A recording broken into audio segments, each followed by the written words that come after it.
AI atau kecerdasan buatan sekarang tuh ada di mana-mana, ya kan? Dari cara kita kerja, belajar, sampai cara kita santai nonton film. Nah, coba bayangin deh, kalau kekuatan yang sama bisa bikin layanan publik kita jadi lebih gesit, lebih pintar, dan jauh lebih efisien. Itu janji besarnya.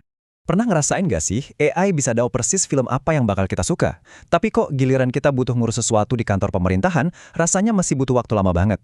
Nah, pertanyaan inilah yang jadi inti pembahasan kita. Nah, ini dia yang namanya paradoks AI. Sementara perusahaan swasta bisa lari kencang dengan teknologi baru, pemerintah itu harus melangkah lebih hati-hati. Kenapa? Karena mereka punya tanggung jawab besar buat mastiin semuanya adil, transparan, dan bisa dipercaya. Jadi budaya yang cenderung menghindari resiko itu seringkali jadi sebuah keharusan, bukan sekedar pilihan. Oke, kita bedah lebih dalam yuk. Jadi, selama ini gimana sih cara kita ngukur sebuah lembaga itu siap atau enggak buat terima teknologi baru? Ternyata, cara kita melihatnya selama ini mungkin cuma separoh-separoh. Gini, di satu sisi kita sering lihat gambaran besarnya. Ini soal teknologi, struktur, dan dukungan dari organisasinya. Terus, di sisi lain ada gambaran kecil. Ini fokus ke masing-masing pegawainya. Mau dan bisa nggak mereka pakai teknologi baru? Nah, masalahnya di mana? Dua sudut pandang ini tuh jarang banget nyambung. Jadi, gimana dong caranya kita bisa dapat gambaran yang utuh? Biar gampang, kita pakai perumpamaan mobil aja ya. Ada kerangka kerja pertama namanya TOE. Anggap aja ini kayak lagi inspeksi mobil. Kita ngecek semua bagian-bagian besarnya, mesinnya, yaitu teknologinya, berfungsi bagus nggak? Rangkanya, yaitu organisasinya, kokoh atau nggak? Dan gimana kondisi jalannya, alias lingkungannya. Nah, kalau tadi itu inspeksi mobilnya, sekarang kita butuh tes SIM buat pengemudinya. Ini pakai model yang namanya U-Taut. Model ini fokusnya ke individu. Apakah si pengemudi ngerasa mobil ini berguna? Gampang nggak dikendarainya? Terus teman-temannya sesama pengemudi pada dukung nggak? Kelihatan kan? Dua-duanya penting banget. Percuma mobilnya canggih kalau pengemudinya nggak bisa nyetir. Nah, disinilah letak terobosannya. Ada peneliti yang mikir, kenapa nggak kita tes aja dua-duanya sekaligus? Mobilnya kita periksa, pengemudinya juga kita uji. Dari situlah mereka mulai menciptakan sebuah model terpadu yang pertama kalinya ada.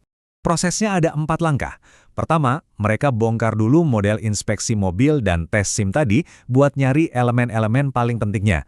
Kedua, mereka bikin kuesioner khusus buat para manajer di pemerintahan.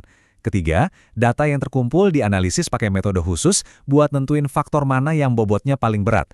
Dan terakhir, barulah mereka bangun dan uji model gabungan yang baru dan utuh ini.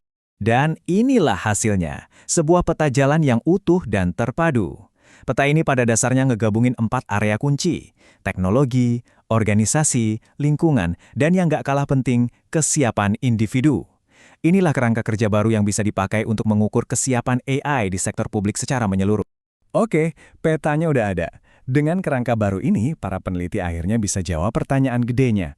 Dari keempat area ini, mana sih yang paling penting? Mana yang paling jadi penentu sukses atau gagalnya adopsi AI? Dan jawabannya, wah ini benar-benar di luar dugaan. Sebelum saya kasih lihat datanya, coba deh tebak dulu. Menurut Anda, apa yang paling krusial? Apakah punya teknologi yang paling canggih? Atau anggaran yang nggak terbatas? Atau mungkin pemimpin yang visinya luar biasa? Coba dipikirin sebentar. Udah siap? Ternyata faktor yang paling penting itu adalah kesiapan individu, bobotnya sampai 32,3%. Ini bahkan ngalahin faktor organisasi dan lingkungan. Jadi intinya apa? Ini bukan soal mesin atau software, tapi soal manusia. Wow, ini temuan yang bisa mengubah cara kita melihat segalanya. Para penelitinya sendiri nge-highlight satu hal penting. Kesuksesan itu bukan cuma soal sistem yang canggih. Justru faktor individunya yang jadi kunci. Gimana dukungan dari rekan kerja? Dan yang nggak kalah penting, apakah para pegawai merasa ini adalah pilihan mereka untuk menggunakan teknologi baru, bukan karena merasa dipaksa? Oke, jadi kalau kita kerucutkan lagi, ada 3 hal spesifik yang paling nentuin. Nomor 1, kesukarelaan penggunaan. Apakah pegawai merasa ini pilihan, bukan paksaan? Kedua, pengaruh sosial, teman-teman dan atasan di kantor ngedukung nggak? Dan yang ketiga, niat perilaku, maksudnya apakah organisasinya secara keseluruhan emang serius mau pakai AI atau cuma wacana? Nah, ini yang keren. Semua ini bukan cuma teori di atas kertas loh. Model ini dirancang buat jadi alat yang benar-benar bisa dipakai sama balai kota manapun. Anggap aja ini kayak cetakan buat bikin rapor AI mereka sendiri. Coba lihat grafik radar nih. Nah, ini dia contoh rapornya. Tiap sudut itu mewakili satu kategori utama. Jadi pemerintah kota bisa langsung scan dan lihat, oh kita kuat di sisi teknologi, tapi ternyata masih lemah nih di sisi kesiapan individu. Jadi ketahuan mana yang harus diperbaiki. Bahkan, model ini juga ngasih semacam level atau tingkatan yang jelas. Berdasarkan skornya, sebuah lembaga bisa tahu mereka ada di level mana. Apa masih awal, yang artinya PR-nya masih banyak, atau udah optimal, yang berarti mereka udah siap banget buat gaspol pakai AI. Jadi benar-benar jelas dan bisa langsung ditindaklanjuti. Jadi, kalau ada satu pelajaran paling penting yang bisa kita ambil dari semua ini, ya ini dia.